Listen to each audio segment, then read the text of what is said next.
Ngasigi wari asi Gujarat ki Allahabad district ki Jabalpur hariba mafam asida thokiba wari ama khagni. Jabalpur asi layon bagidamagta su yana mamingsatpa mafam ama oi. Mafam asida Shamsuddin kauba nupa ama magi masin manaw magi nupi amadi masasinga punan laiminai.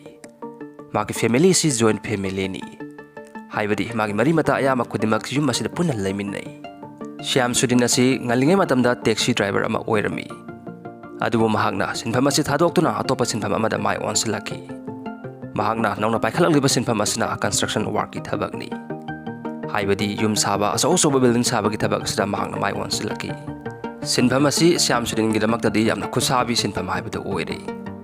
Maramni mahagna sinfam asida sanglanglaba matungda aso-asoba project kya mahagna matang-matang lawba ngamlaki. Maram asina mahag sales yamna paikhalaki. Family asi social paikhalanglabnina yamna ingna tapna maratapna panma family ama oiraki. Shamsuddin na family asigi mapung oiba daita lauduna imung asibu yamna afaba lambi amada puduna lagi. Adubu asiguma punsi mahing asida thawinsin amana mapandagi apan mapirakpagum imung asida ahong makia tamatam lakpa hauragi. Shamsuddin hanagumna thabak phangma ngamdre. Project ya sumaki makutagi tamatam nanthaba hauragi. Aduga hanaga manadaba mawongda imung asigi miyoising asi yam toina matang-matang naba hauraki. Makoina hospital da satuna anaba sing asibu layengi. Doktor na pirakpa guli sing asi sarba matungda anaba sing asi faki. Adu masi kuina di salamde. Matam khara leiraga anaba sing asi amo hekta hauraki. Masigi sumathakta imung asida kiningai oiba angakpa thawdok kaya ama matang-matang thokpa hauraki. Yum asida kanakuma lamlanba ama leibagum sakina kya toina piba hauraki. Warakliba ahongba sing asi kanana su karino haibasi khangma ngamde. Ahanba horakpa matamdadi masi wakhanna sagatpa mioibagi kokta thokpa thawdok ama oigari haina khanarami. Adubu Shamsuddin na yumthakta amadi yum asigi manungda kanaguma ama toina satpagi khonjal taraki. Kariguma matamda su yum asigi posai langkhaibagi ahoba khonjal kya taba fanglaki. Masidagi Shamsuddin na thawdok asigi matangda magi nupi amadi yum asigi mioi ataida su thawdok asigi matangna tamlammi. Shamsuddin gi mayamba Iqbal na su masu asiguma thawdok kya thengnai haina phongduraki. Yum asigi ayama miyoising asina thawdok asigi matangda tongan loina thengnaramle. Asumna lairiba miyoising asina yum asida tamnariba asigi matangda wari sanarakpadagi makoigi akibasi khanghen henjalaki. Numithek takhibaga makoina makoigi kada sangsinduna laidai. Thengjallaklaba matamna makoina baromna satpa phawba ngamlamde. Maroina akibasi Shamsuddin hena khare hena phawi. Maramni mahagna ayama matamda mahaki mang asi tamthiraba mang kaya ama mangi. Magi mang asida kanaguma ama laklaga mangonda hek laman khumi. Aduga family asigi miyoising asi matang-matang hatharaki. Misagasna man hek pamliba pandam adu phangdri phawba mihatpagi thabak asi makhatana satharaki. Shamsuddin na yum asida thawai amana tamnare haibasi mayek sengna phawba ngammi. Aduga tamnariba thawai asi su nupi amagi thawai oina tawi. Phataba mang kya manglakpa amadi yum asida yam toina tamnarakpa asina Shamsuddin tawfam khangdana awaba haibadu oire. Masida yamna ngangliba amana tamnariba si Shamsuddin gi yumda khakta oiramde. Shamsuddin gi yumdagi kilometer 8 muk chatlaga laiba yum amada su masiga sak manana tamnarami. Yum asi Salyabibi kaubi nupi amaga magi masa masu magi masin manaw amadi magi atopa relatives kharaga punan laiminai. Makogi yum asi mapan thongdadi karisu thoktaba amagum tawi. Adubu yum asigi manungdadi tamnabagi thawdok kya sa thaduna lairi. Asigumba tamnabagi thawdoksing asi yum asida ngasi ngarangtang tholakpa natte. Sanglaba matam kaya Haibari 1992 dagi hauraga yum asida sahi kun mangagi sangda tamnatuna lagli. Thengjilanglaba matamda yum asigi manung amadi mapangi akoiba sida kanaguma amana kuisa chatuna laibagi khonjel taba fangi. Aduga masi kariguma kana su hekta fagi aduga kariguma matamda su hekta hauragi. Shamsuddin da tawkhiba aduga sap manana yum asigi miyoising da su kininga erba mangkaya ama mangi. Salyabibi su yam toina nai. Mahagna hospital da satuna hek layengi. Adubu doctor singna mangonda aruba laina karisu leite kaisu thokpa tawroi hairaga hekta thadoraki. Adubu matam khara leiraga yamna ngangngai ba mawngda Salyabibi 2012 da siki. Yum asigi miyoising asina tamnariba si Salyabibin ahal osilakpadagi tamnaba oigani haina khalami. Hojukti mahak sikhrabani tamnaba si makhatana satharak haina makoina khalui. Adubu masigi tayona ba mawngda yum asida makhatana athum tamnaduna laki. Salyabibi leikidabagi pawksi tabada Shamsuddin heda mipaiba amadi akiba phawraki. Masigi matung matam khara leiraga Shamsuddin ga luna tinajaba maki mamanaba Abdul Karim su siki. Masigi thawdok asina Shamsuddin da khalidaba wakal kya ama khanba hawhallaki. Magna khalli magi mangda uriba nupi asina Salyabibi amadi mahaki maru Abdul Karim hatpa oiramgani.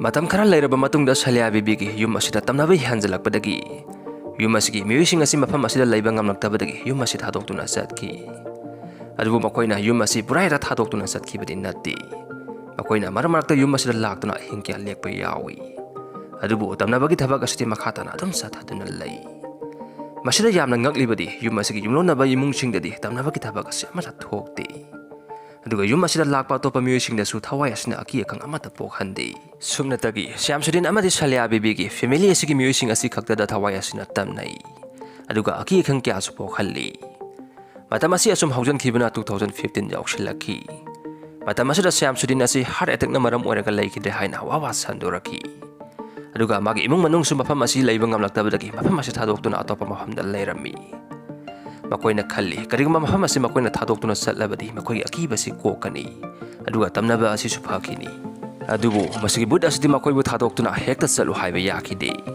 makoina hek leiriba mahom kudimakta tana duna bud asina tunginaraki Shamsudin amadi Salia Bibigi imung manunggi miyuisingna makoi ki hanagi yum asibu yonthoknaba honai adubu miyamna mafam asi layu haiba yakide maramdi mafam asi yamna tamnai aduga yum asigi miyuisu asi ana yaukre haibasi miyamna loina khangi hojikti yum asi kanana su pamdraba mi leinadraba yum haibado oire miyamna yum asi haunted house ne haina jara sandoraki yum asigi mapasi lamna chatpa phawba ngamnakhide adubu yum asiga thangana leiba imungsingdadi Tamnabagi thawdok asi amata thokpa leite aduga makhoida ki kang pohalakpasu amata leite haina phongdogi adubu miyamna mafam asi tamnai mi leiba ngamnadraba mafam ne haina thajana lakhi asumna matam sangna miyamna mafam asi bul leifamni bul makoni haina khanduna lakhi 2020 euro fawo Shamsudingi family na aki khang asidagi kokpa ngamlamde makoina atopa mafamda leirabasu makoida Tamnaba amadi aki khang pohanba asidi makhatana adum sathaduna lei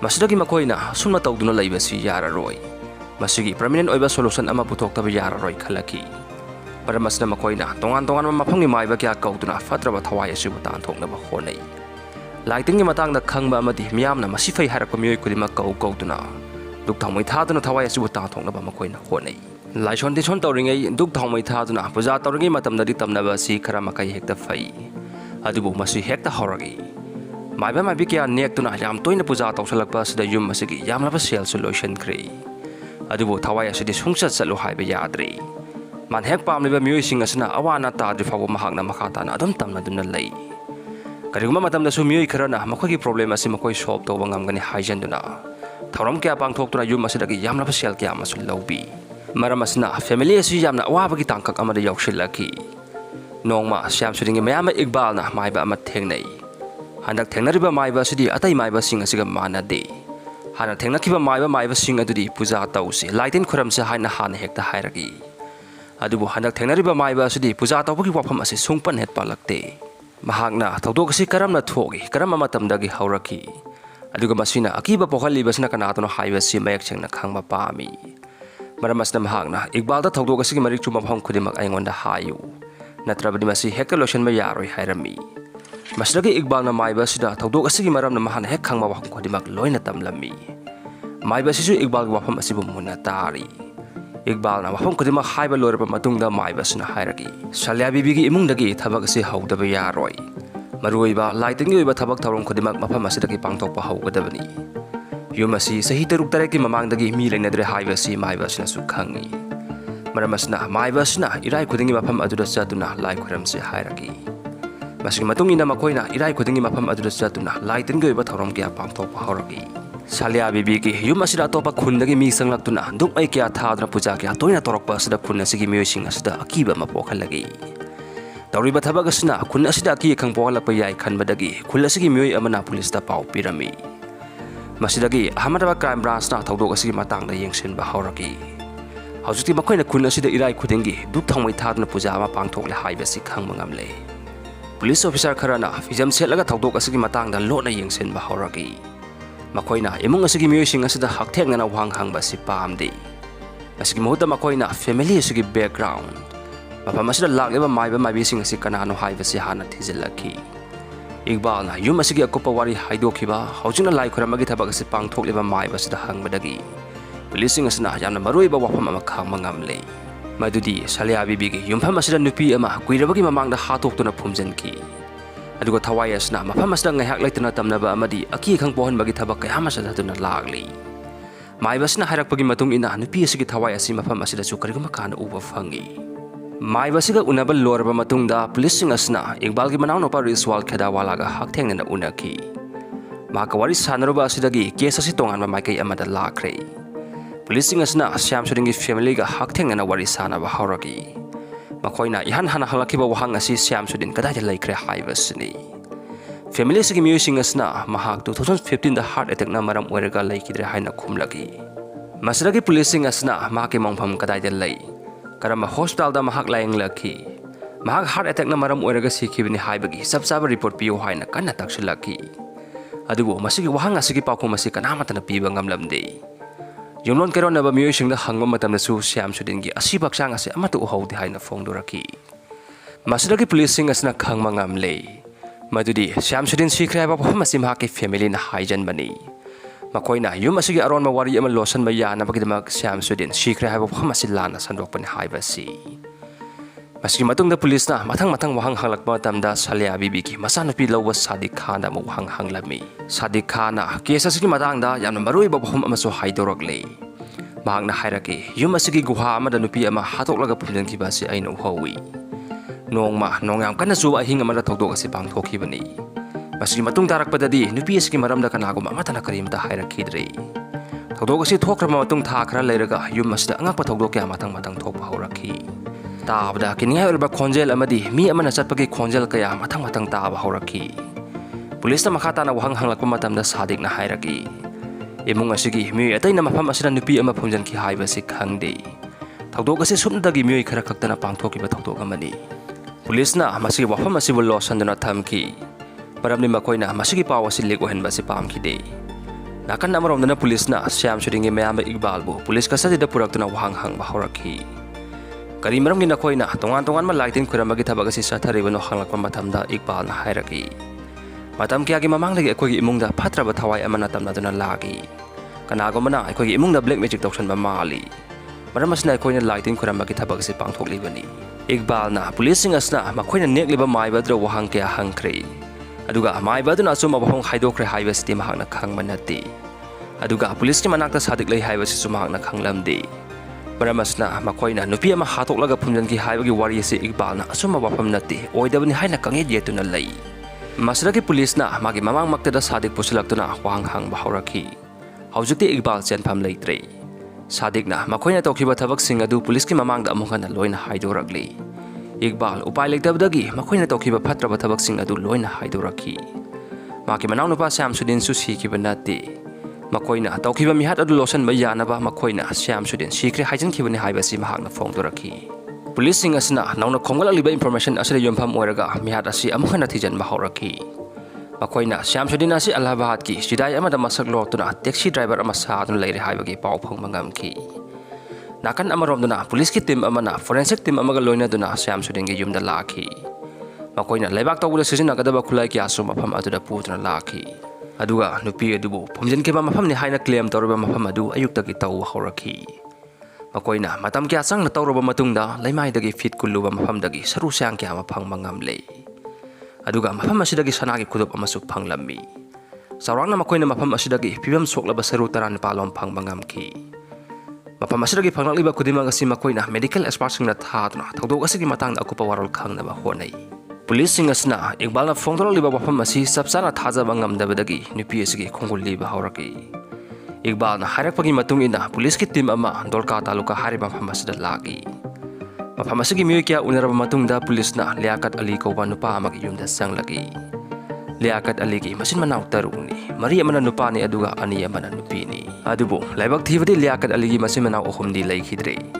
haujik Liaquat Ali ga magi masan nupi amaga khakta ngai haure magi masan nupi amadi mafam khangdana mangkhre haina Liaquat Ali na fongdoragi mangkiba masan nupi asigi maming asi Farzana kawi police na hairagi Farzana ki saru oigani haina singna basaru kara koina phangmangam le kanagoma kharana mabu hatoklaga phumjenduna thamok oigani haina koina singnei maramasna Farzana ki khongol liba ngamnaba family sigi DNA lawbai koina mathau tai pasita abda Liaquat Ali amadi maki masano payam thamai shoki matam kya gi mamangdagi makoina sahi kunthra haina thirakiba Farzana asi sumna mangkiba nati Kanagumana mahakpu tamthina hatpi khibani khalubda makoi mamita pira selakhi. Amadi thamoida sounding mamadi nungaitaba kya poklami. Police asna family sigi ayaba lauraga family sigi DNA amadi makoina fangliba saru sigi DNA test tawnaba thakre. Saru asi sahi kontra helaba saru oibana pibam kara phalamde. Maramasna masigi DNA test tawnaba honabda kara wana thoki. Matam kya sangna yam kanna honraba matungda saru sigi DNA test tawba ngamle. Haujikti police asna saru si liakat ali ki mangkraba masanupi parjanagin haibasi sabsana khangma ngamle. Tawdog asigi sabsab evidence lairabanina police na tawdog asigi matang da FIR ma register tawri. Masigi matungina 2026 ki May date 9 da police na Shamsuddin amadi Iqbal phai. Matamasda makoi ani gi sahi asi sahi humpu hele. Haujikti mihatpa sing asi pharabanina investigation asi anawa mayola mada olaki. Police na Shamsuddin amadi Iqbal da tawdog asi kamnang na thokibano kari marong gi nakoina parjana halibano hangba horaki. Haujukti wari si losan no thamlobagi kana ba laigdre khanduna makoi ani na parjana hatpagi wari si lithoragle marak thana haujuk phaba wari si bu tabiriba channel asibu subscribe tawidriba isin now singna aibu support tawbibo oina channel asibu subscribe tawshin biramu channel asina hena mapung phaba channel ama ohen mada mateng pangbiu haijari Farjana Ahmedabad ki dolka hariba mafam asidagini Mahakna sahi tara-tara surakpa matamda mahaki parents na maabu surat ki naha oriba nupa amada luhong na ba engage tawki. Adubo makoy ani gi luhong ba si Queen na satkide. Luhong na ba matong sahi ama muglayraga makoy ani si khay na ki. Farjana angang oringay matamda gi kuy chat na laibal lifestyle si pamlaki. Anaw-anaw ba miti na ba mamanava singa kuy chat pa lang ba si mahak na yam na pami. Magi nupa khay na raba matong dasu mahak yumdang hakta layte. Matamaya madam mamanava singa kuy chat na lang na lay. Mahaki asigu malisat asibu maki mamana song pam-pamdi. Maramas na makoy ani siyam toy na kanay. Farjana yam na sawan bi asawa ufata bangam na binupi amani. Noong maki mamaga yam kan aban numit ama yawi. Numit asda mahang na asawa fata bangam da badagi yung masidagi tolaki. Aduga mamaitam na laki. Numit asdagi mahang na maki family gi miyoy ama tada pao kidre. Matamasi 1990 to 1993 gi matam ni. Mahang na mamaita layringay da Shamsuddin tengnaki. Mapamasida Shamsuddin su taxi driver ama oina thabak tawtuna lay. Makoy ani si isam samna khangnara madagi nungsinaraki. Masidagi makoy ani si nika sonduna luhong lay aduga mamagi ren ama lawduna lay. Farjana na Shamsuddin asi luhong laban nupa ni magi family Ahmedabad lay haiba si khangi. Shamsuddin gi property kya layba madi mahakna maki nupi ahanda sian kya piba si Farjana na khangi. Adubo mahakna Shamsuddin na nungaitaba mata tawdi maso maki thokpa tawduna lay. Matam kara makoy ani ay pan yawna yamna nunganya lay minaki. Adubo noong ma Shamsuddin na Farjana na nupa koy re haiba si khanglaki. Masidagi makoy ani siyam toy na khanaba horaki. Shamsuddin na Farjana ka luhongdra lay minaba si hangway ba horaki. Maramas na mahakna Farjana ka lay minaba paamda badagi mambay hadok na Ahmedabad among laki. Farjana haujukti naitom tari family gi miyoy amadaga pau phangdabni na mak hingmadam na wana thoglami. Mahakna Shamsuddin na si maran mathum lay. Magi nupi ahanda sian kya pi nupi asida logyo ba phangwam dongpa kaya ma phangali haiba si mahak na khangi. Masidagi mahak na khalagi ay sumagi nupi ni. Nupi ahala sina phangliba kudong chaba sing asi ay su phangpham thoki. Magi phangpham dongpa share sing adu Shamsuddin da demand tawduna lawguni haina Farjana na khalli. Matam asida hojik phangliba mobile phone gi kudong chaba si phangmangamdri. Sumnatagi landline amadi public phone bur kakta sizinaba matam ni. Farjana na magi thokpa pambay sing sizinaduna Shamsuddin da pau phawraki. Mahak na hairaki ay Ahmedabad nanggi nanakta lakani. Nanggi nupi ahanda piriba kudong chaba sing adu ay muna su sabsana pigadabni. Masigi pau si tabda Shamsuddin matha saki. Magi nupi ahala sina Shamsuddin na si atopa nupi ama laurami haiba si di khangman nate. Maramas na mahak na masigi pau si magi family si da yohon mapamlamde. Adubo thabag si matong na pangthokpa ngamloidabni na Shamsuddin na magi mayam Iqbal da Farjana na harak pa hong ko dimang loy na tamlami.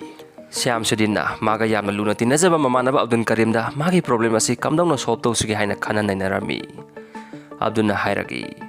Mana yam na thazaba nupi ama lay maki maming asina salya bibi kawi. Madamaya madamabu ay na selgi mateng pangra laki. Mana so ibu yam na thazaba ni. Aduna Farjana si magi mayum na matam kara tamgi hay na rasi. Masigi wafam asibu Shamsuddin na suyari. Makoy ani na salya bibi ki yum na sa na plan asigi matang na kup na waris hanarami. Salya bibi na su thabag si pangthok si hay na yari. Farjana na hayrak hibagi matong ina mahak Ahmedabad ki railway station amada thunglari. Shyamsudinna mahakpu okli aduga Salia Bibi yumda oina pusilli. Mafamasida makoi ani si marai kya yanaragli. Shyamsudinna Farzanabu mafamasi thadokuna sakhinaba kya rakhai. Adubu Farzanana maki pamhamdokwa property ki share singa si pidriba makai sungchas chaloi hana si khang duna laikre. Makoi anina asumna khanaba si yum asigi miyoi amatana uramde. Maramdi numit asi luhongmagi thoram ama laibana yum asigi miyoi khurimak luhongba si yawba satki. Farzanana mafamasi thadokuna chatlu haiba yadabnina makoi su upai leitre. Maramasna makoina Farzanana tumthakiba ngai duna leirami. Numit asi nongsu yam kanna tai Farzana su wabadagi tumthaki. Matamasi Farzana hatpagi sabsaba matamni khanduna makoina Farzana bu tumlingai da hatokle. Masni matungda Shyamsuddin Iqbal amadi Abdulna Farzana gi asiba chang asi yum asigi mapana puthorakle. Aduga sisinadraba ariba guha amadal langthakre. Ahing asida makoina guha asibu loina phumjalle. Adubu laibak thibadi tawdok asi Salia Bibi gi masanupi loba sadingna loina udna leiramle. Makoina su tawriba thabak asi sadingna loina ukre haibasi khanglami. Masdagi makoina sadipu kaushale aduga hairagi. Kariguma nangna tawdok asigi maramda kanaguma na hek haidokpa thoklaba nang sumasiga chapmana na hatkani. Masi wafam asibu sadingna kibadagi mihat asigi matangda wafam amata kangthoktuna sanglaba matam asi lakpani. Adubu kona thangna pulisna hanglakpa matamda mahakna tawdok asigi matangda sitna na haidorakibani. Farzana phumjalaba matungda Shyamsuddin amadi Abdulna mafam asi kanana su chingnaba ngamdanaba nunglengoi tetuna haijankre. Nakan amaromdana Farzana gi family asina asigumba tamthiraba tawdok ama thokre haibasdi khangba nati. Makoina khalli lang makoiba pambanina masumagi thokpa ma tawduna leiramgani. Farzana asi haina tana yadaba mana ningkhiba thabak adubu adum tawduna leiba nupi amani. Paramasna family asina mabu thiroga su kaisu kanaroi khanmadagi mabu thirakide. Matam asum haujankhibana maki mama maba su leikhidre. Aduga magi wakhan su family asidagi tatmatamna kawki. Asumna sanglaba matam asi Farzana mangkhre haibagi FIR amata register tawramde. Police na phongdrokpagi matung ina Farzana laikhidaba matam asida mahak sahi kun mathoi kunithoi suri. Aduga Shyamsuddin na sahi kun taret suri. Mahak laikhidabagi case asina 2026 ta paikhalakibani. Matam asida Shyamsuddin asi sahi humpu mathoi humpunithoi suri. Sanglaba matam asi FIR amata palamdabanina case asi losallaga lakibani. Adubu Farzana ge thawai asina imung ani asida tamnaba amadi aki khangkya pohalakpa asina case asi amukhana safong lakibani. Adubu tawdok asigi matangna tongan ma theory kya ama semgalaki. Kanaguma kharana di masi Farzana ge Thawaina tamnaba nati.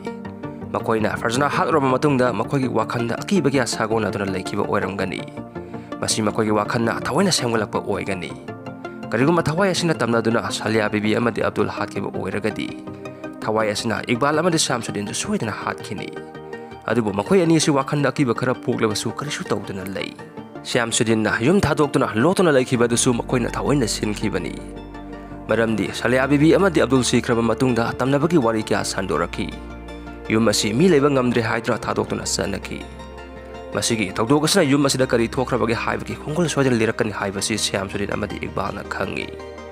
Karigumba Shyamsuddin laikhidre haina sandokpa taragadi. Farzana hatpagi wari asi khanglaknabasu case asi tumina laikhini haibasi Shyamsuddin amadi Iqbal na khangi. Maramasna makoina Shyamsuddin asi sikre haina sandokibani. Adubu kanaguma kharana di masi wakhangi akiba ngakta su oiroi. Farzana gi Thawai asina yum asida soidana tamnarongani haina phongdokiba lei. Maramdi Farzana hatpada chenariba asi miyoi khara khaktani. Kariguma masi wakhan sagatpu oiragadi Farzana hatpada chenariba miyoi asi khaktada akiba si phawgadabani.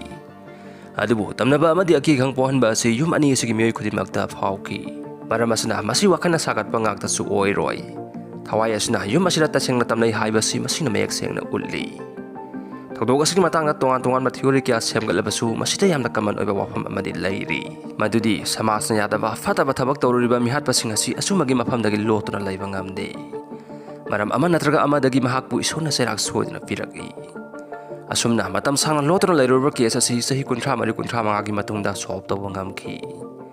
Aduga mihat asina mapung ina senariba Shyamsuddin amadi Iqbal su logi makota takre.